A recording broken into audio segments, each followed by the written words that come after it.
Okay, so the first thing I want to do is just kind of show you how this could work on the guitar. I'm going to start off by just talking about a song like Hey Jude, okay? Now, Hey Jude starts off in major or Ionian. It uses F, B flat, and C. Those are the chords that it uses over and over and over. Now, it doesn't matter whether I start with the first position, which is the F Ionian position.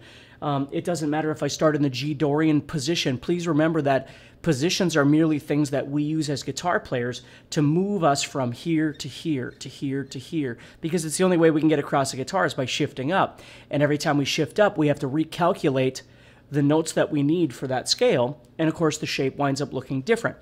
But as guitar players, we have a tendency of going, well, when I move up to the shape, aren't I in Dorian? No, you're not. Unless you're emphasizing the note G in the key of F, you'd be in Dorian.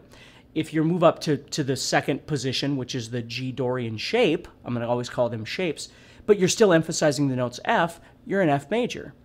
So you have to learn to separate what you're seeing from what you're playing, right? A piano player could play in C major all the white notes across the piano, and they're not seeing anything different. They're just seeing the same thing over and over and over. Where for us, every time we shift up, we call, well, this is D Dorian now, and this is E Phrygian, and it's really not. It's just like your pentatonic shapes. If you think about it, you played 5 pentatonic shapes, and you didn't call the second one something else. It was just the second position of that pentatonic scale you were in. So if you were in A minor pentatonic, you started on the 5th fret. If you played the second position of A minor pentatonic, you started on the 8th fret, right, from 5th fret to 8th fret. You didn't call 8th fret something else, and you were in a different key, in a different mode. But if you think about it, that's really what happened, isn't it? But you didn't think about it that way.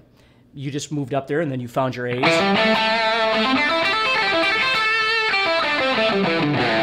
And you moved around the fretboard and did whatever you were going to do. Modes are going to work the same way, right? So if I'm going to play in F, I've got 1, 4, 5, F, B flat, and C. I can play anywhere on the fretboard, but I'm going to emphasize things to do with the F chord over the F chord, or the B flat over the B flat, or C over the C.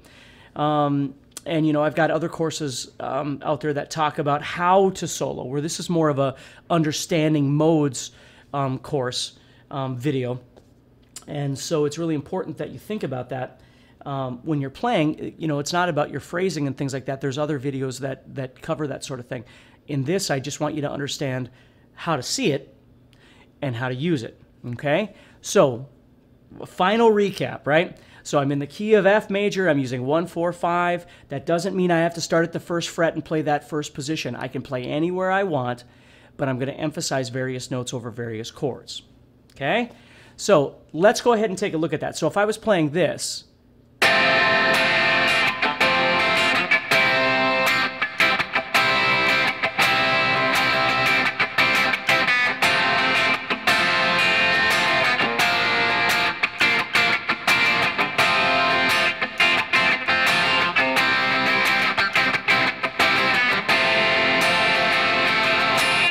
okay? Now I could go in there and I could simply start trying to follow those chords around a little bit. When F is playing, I could play.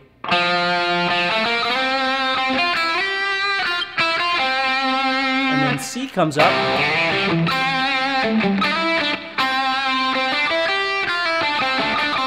F comes up.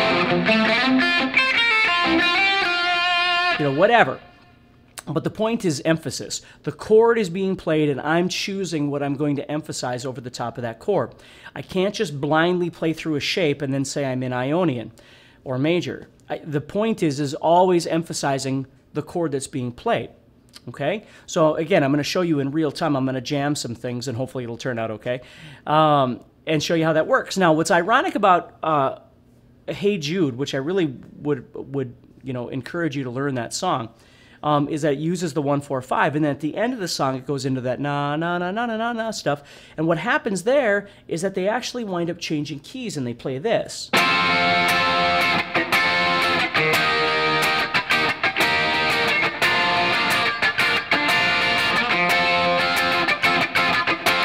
So at the end of the song, instead of playing F, B flat, and C, they play F, E flat, and B flat.